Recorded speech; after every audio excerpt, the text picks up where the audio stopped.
Immigration is a complicated issue right now in the United States and around the world. And while many of you may hear about immigration in some way or another, it's important to fill in the gaps and clear up any confusion. Who's ready? I'm ready! Welcome to Nick News, Kids, Immigration, and Equality. We've got host Jamie Yukas of CBS News getting down to basics about why people emigrate, where immigrants come from, and why immigration has always been an important symbol of the United States. Home is where you're surrounded by other critters that care about you. You'll also hear from TV personality Padma Lakshmi about how her own journey to the U.S. helped shape who she is today. Then, we head to the town of Hazelton, Pennsylvania, where residents have come together and accomplished one thing no one thought possible. You don't get treated differently. You get treated the same. Plus, can you pass the United States citizenship test? Time for Kids reporter Rory Hu has the answers to our quiz. And we've got messages of hope and inspiration from Camila Cabello, Samantha Bee, NBA star Ben Simmons, and many more. It all starts right now. We're grateful for it all.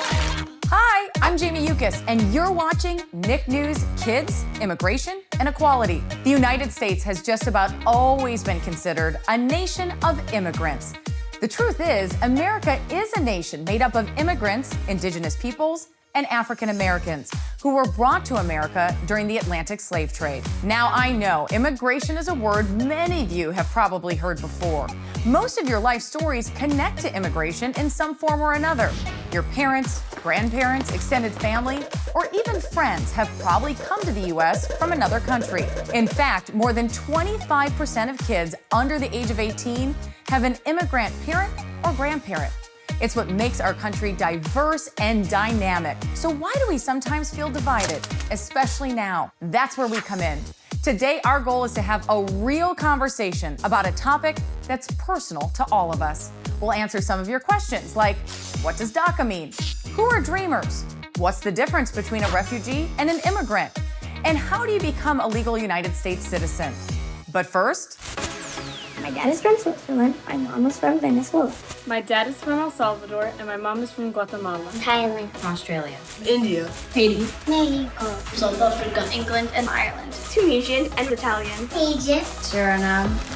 so much of what we see in the news are images of the southern border, but immigration didn't always look like this. This country was founded by immigrants. That's what makes this country great. What do we want? A child on the other side of the border is no less worthy of love and compassion than my own child. Immigrants have done so much for America during this pandemic and throughout our history. We must think of it as part of our responsibility to our neighbors. May we never forget that immigration is a blessing and a strength.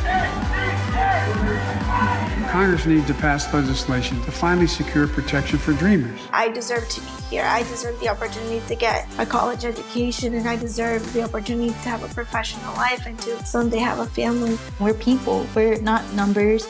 We're literal people that live every single day lives, that we have a story to tell. For over 200 years, the United States has welcomed millions of people from every continent on the planet. But to better understand America today, we need to take a look back at the history of early immigration. And what you'll see is that many of us come from somewhere else with the hope of a better life.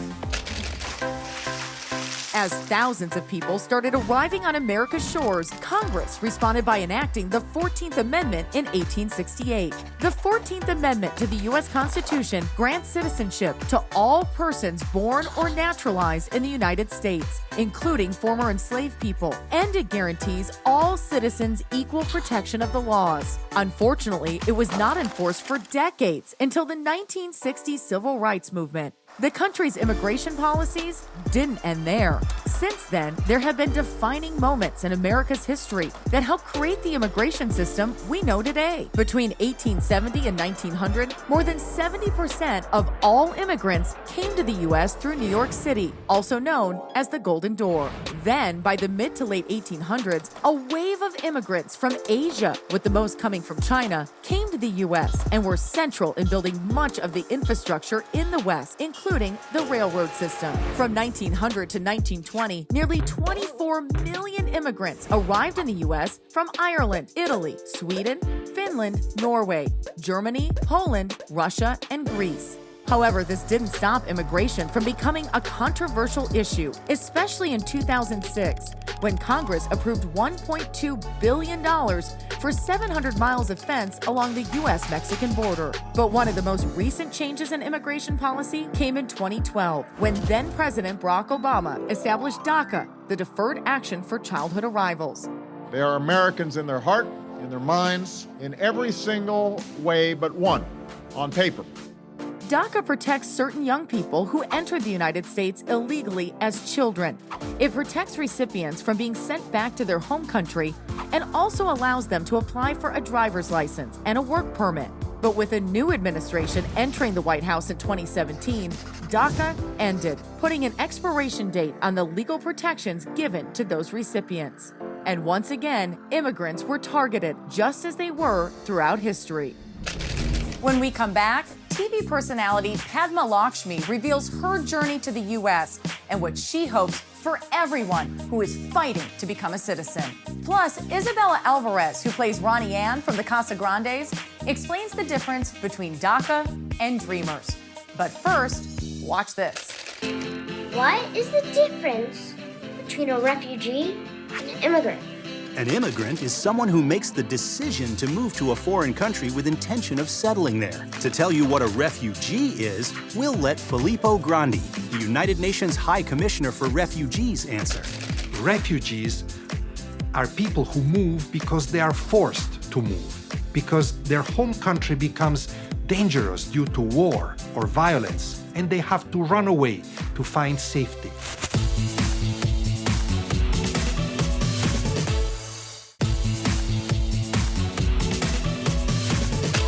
Did you know that approximately half of immigrants living in the United States are from Mexico and other Latin American countries? The next largest groups are India, China, and the Philippines. There are two words in the news that I know you've been hearing: DACA and Dreamers. So we asked Isabella Alvarez, who plays Ronnie Ann Santiago on the Casagrandes, to explain. Hi, Isabella. Hey, thanks, Jamie. I can let everyone know the difference between DACA and Dreamers. DACA are people who came to the U.S. as children, and if they met certain guidelines, they had the opportunity to apply to the government for protection from being sent back to their country. Some of those guidelines were: you came to the U.S. before your 16th birthday, you are under the age of 31 and had lived in the U.S. since 2007, and you were already in school or working. Dreamers get their name from the DREAM Act, a law that aimed to give legal status to young immigrants living in the U.S. illegally after being brought to this country by their parents. And there you have it, DACA and Dreamers. Back to you, Jamie. Thanks for clearing that up, Isabella. Now that we know the difference between DACA and Dreamers, it's important to know that both share one thing in common: a journey that brought them to the U.S. and a desire to stay here. My name is Luz Chavez. I was 4 years old and I came from La Paz, Bolivia. My name is Kamau. I immigrated to the United States when I was 6 years old from Nairobi, Kenya. I came to the United States when I was 4 years old from India. My name's Stephanie Pineda. I came to the United States when I was 9 years old, and I traveled from El Salvador to the United States. Stephanie was just 3 years old when her mom left her and her sisters in El Salvador to find work in the U.S. She just thought the best thing she could do for us was to move to the United States and somehow find a job here. Stephanie left El Salvador with her two sisters, grandmother, and cousin on a 3,500-mile journey. From El Salvador to Guatemala, we took a bus. And from Guatemala to Mexico, it was a mix of cars and walking. It was really hard. I just kept wondering along the way, why did we do this? I was like, I know I want to see my mom, and I know that I haven't seen her in 6 years, but I don't feel safe. It took Stephanie 22 days to travel from El Salvador to New York City to finally meet her mother. My sisters and I ran to hug her, and we were all crying. But at the same time, in my head, the only thing I could remember was the last hug she gave me before She left when I was 3 years old. Luz came to the U.S. from Bolivia during a time when politics were making her country a dangerous place to live. I remember being told the news that I was going to be going to an amusement park in America. And I remember hopping onto the car and I just waved goodbye to my whole family, not knowing that that would be the last time I would ever see them again. Padma came to the U.S. when she was 4 years old from India. Her mother came 1 year earlier to get settled and established. I landed on Halloween night and I saw all these kids on the streets and walking around in beautiful costumes and knocking on doors. And my mom was giving them handfuls and handfuls of what I thought was my candy. But then my mom explained the tradition of Halloween and I thought, wow, America, what a beautiful country where you get candy just for dressing up.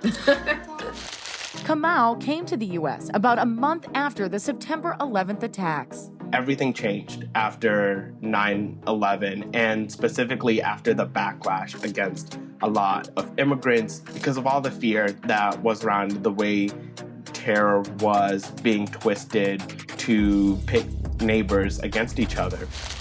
Effective immediately, the Department of Homeland Security is taking steps to lift the shadow of deportation from these young people. I remember the day that DACA was announced, my mom was crying in the living room. She was just saying, oh my God, this is amazing. This is an amazing opportunity for people all over the country. And that's when we sat down and my parents told me the news that we were undocumented. With DACA, I was able to go to school.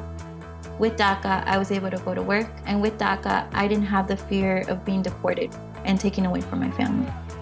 All 11 million undocumented immigrants in the United States deserve to have the same protections and ability to work and provide for their families and their communities. Before, I felt like I had to hide who I was, hide that I was undocumented, hide that I was an immigrant. But I think that now I'm a stronger person because of it. I deserve the opportunity to get a college education, and I deserve the opportunity to have a professional life and to someday have a family.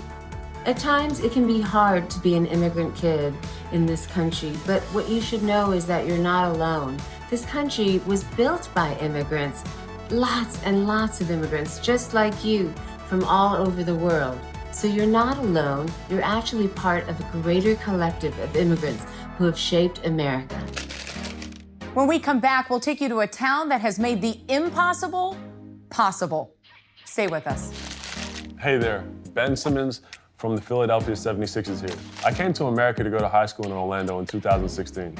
When I got to school, I was surrounded by other kids from all over the world. We all shared similar feelings of being away from our families, but we were also all really excited to be in America pursuing our dreams. Embrace where you've come from and share your gifts with everyone, because those gifts and experiences is what will make America and the world an amazing place to live.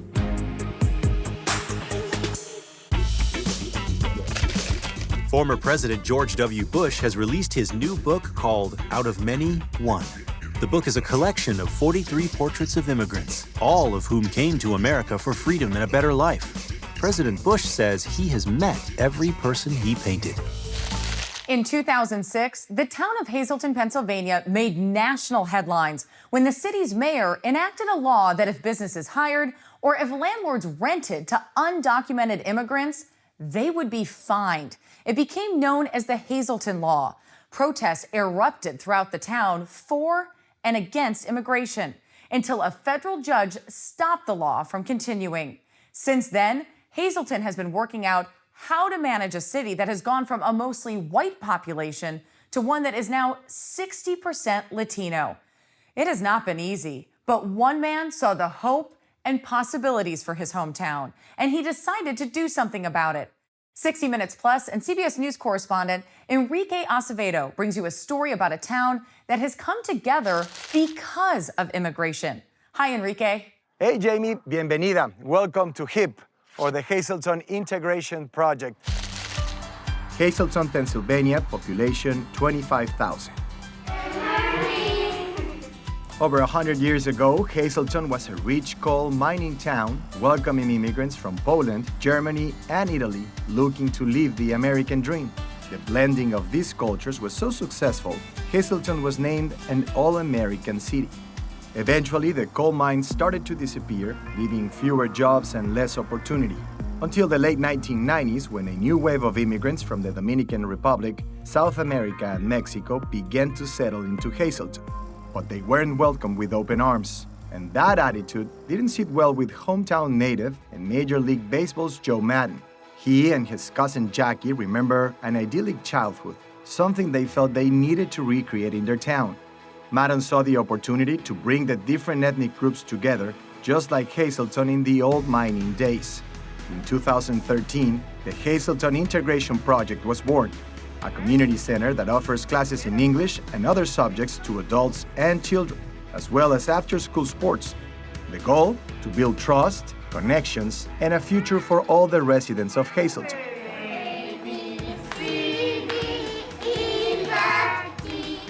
On the day we visited, I had the opportunity to sit down with 5 kids who either emigrated from the Dominican Republic or their parents are immigrants and they were born in the US. Gismeili, Chadai, Yulimar, Jaidelis, and Josiel. I want to ask you to raise your hands if you love being here at the HIP Community Center. Yes. What do you love about this place?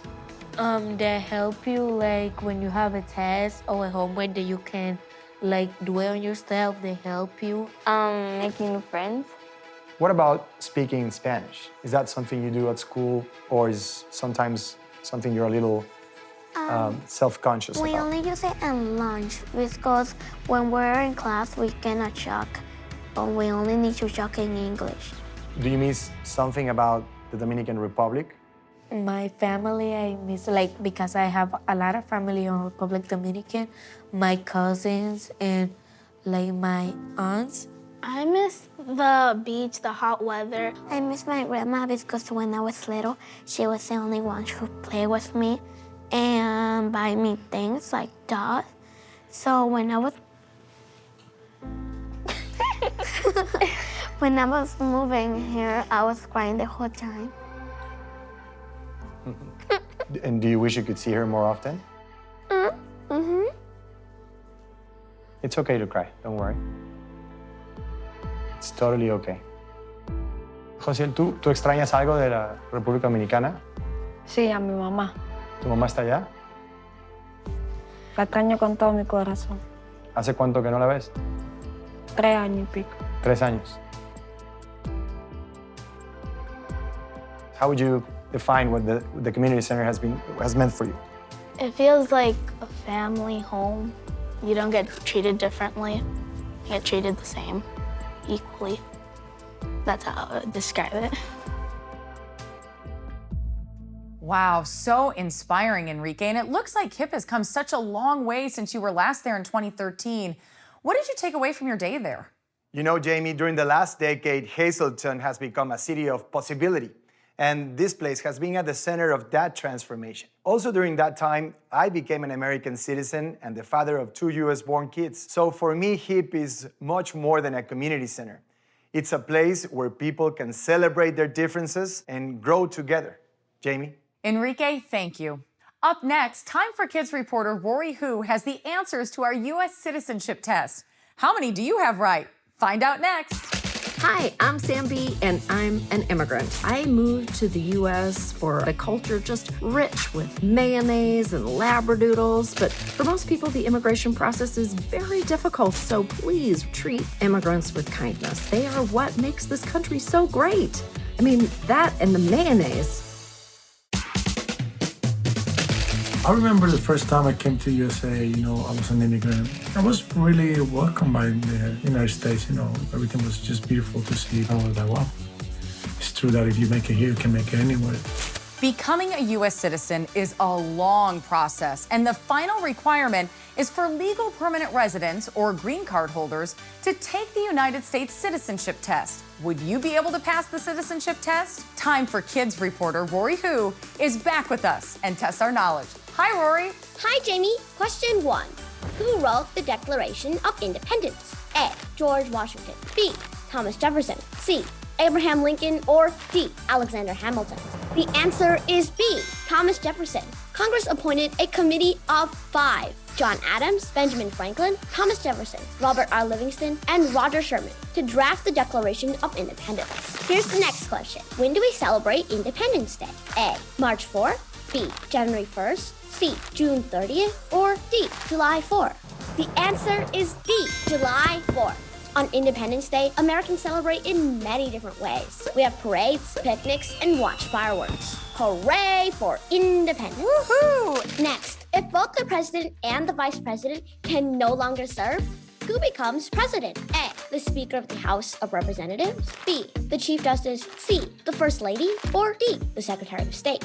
To answer this question, we asked the current Speaker of the House, Nancy Pelosi. The answer is A, the Speaker of the House of Representatives. More than 70 years ago, Congress passed the Presidential Succession Act. This law made the Speaker next in line to become president. While I'm the 52nd Speaker, I'm only the first woman to serve in this role. To all the little girls watching, my message is know your power, because when women succeed, America succeeds. Thank you, Madam Speaker. Next, which of the following states borders Mexico? A, Louisiana. B, Utah. C, Illinois. Or D, Arizona? The answer is D, Arizona. Arizona is one of 4 U.S. states that borders Mexico. The others are California, New Mexico, and Texas. Whoa, that would take more than 5 hours to drive. Here we go. What ocean is on the east coast of the United States? A, the Atlantic Ocean. B, the Indian Ocean. C, the Arctic Ocean. Or D, the Pacific Ocean? The answer is A, the Atlantic Ocean. This vast ocean is used for both trade and travel. So, Jamie, how many did you get right? Well, you know, I'm a nervous test taker, but I think I got them all. Congrats! That means you're a true citizen. Back to you, Jamie. Thanks, Rory. If you'd like to have your opinions heard on Nick News, have your parents log on to beonnicknews.com. And there you have it. We hope you learned today that immigrants have helped America become America. While our immigration history is diverse and filled with various ethnicities and cultures, we are united as one country. I'm Jamie Yukas, and for all of us here at Nick News, thanks for watching. We'll see you next time.